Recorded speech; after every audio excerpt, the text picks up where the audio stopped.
I think somebody lost their brother and their nephew in like a couple years. And this feels, they're having me bring up 2020.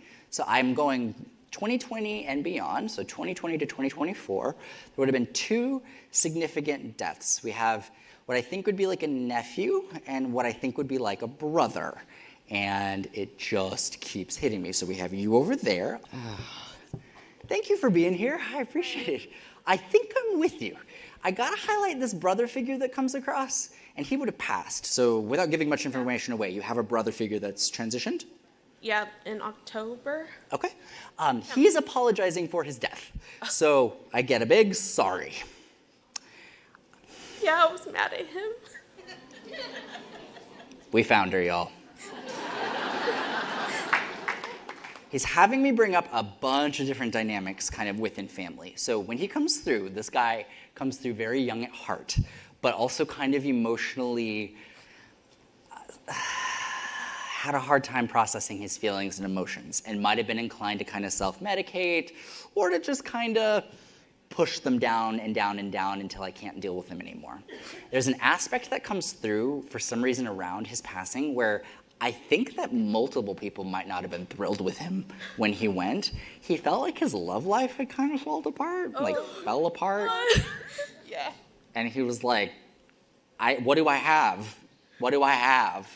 Exactly. I'm so sorry. Oh my God, that's crazy. This guy comes in, I mean, he's funny. Look, to be clear with this, he's showing me, like a plumber's crack. You know when you bend over? Yeah. I'm telling you, the symbols that symbolize the levity and the funniness is hilarious. Does that mean anything? Yes. Okay, I don't need to know. But he comes across so funny. And it's so interesting that someone who had such highs was also experiencing some pretty significant lows. I need you to know that he does not hold any anger, resentment, frustration towards anybody related to his situation. When he comes through, he's showing me the big funniness, big silly. Look, there's a lot there. Somebody might have been growing a weed plant. Yes.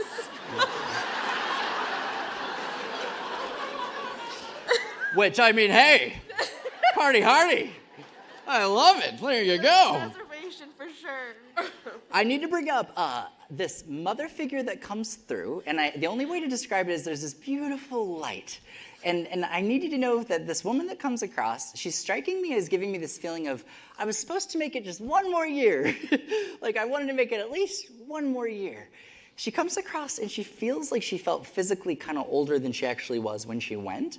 But this is hitting me as like a mother figure in some kind of way. My mom passed in 2009. I'm so sorry. Was she at like the cusp of like a big age? Like how old was she when she went? I think she was about to turn 60. Okay, so that is kind of where I'm going with this, is this feeling of like, I want to keep going, I want to keep going, I want to keep going. I need you to know she comes across completely fine, like all good, and very much a sense of peace. But she's bringing up an acknowledgement around, since her passing, the birth of a baby. And she acknowledges watching that baby and being there through that whole pregnancy.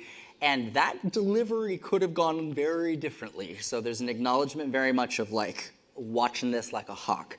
There's a funniness around having to get a tattoo covered up or revised, and a conversation around this. So if someone had like a really ugly tattoo, I don't think it's probably not you. Yours look great. No, my dad got a tattoo of her face, and it does not even look. It doesn't even look like her. That's hilarious. There's a funniness in the way this comes across.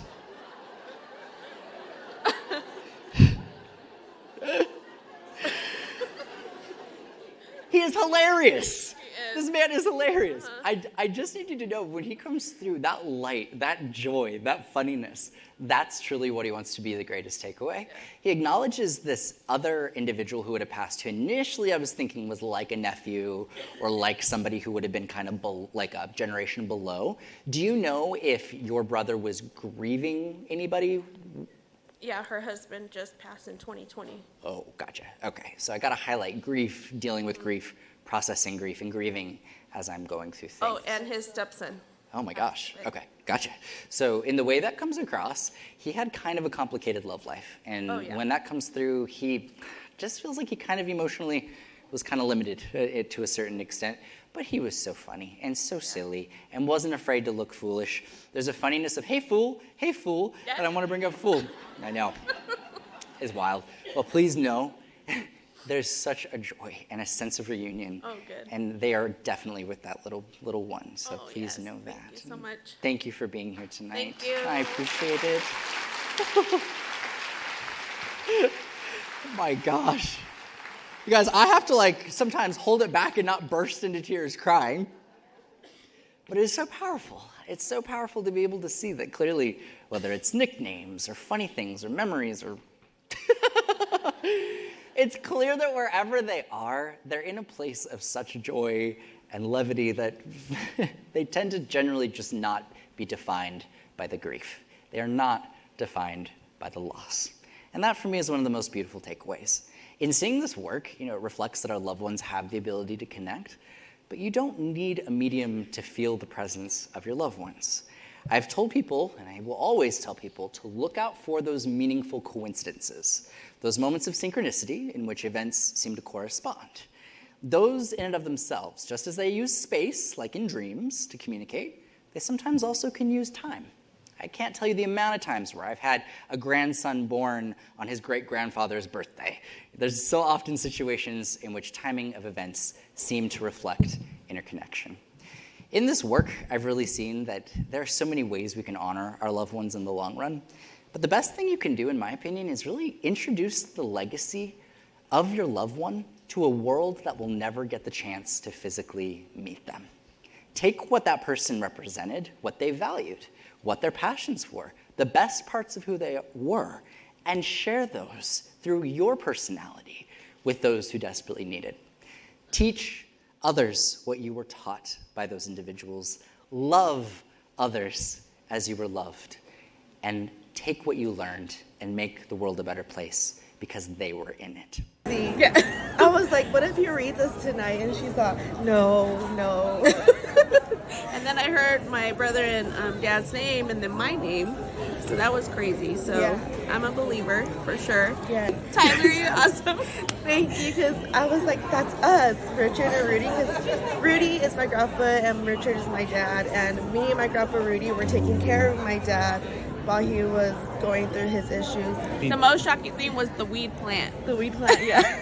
And the butt crack, for sure. Yes, the butt crack. Yeah.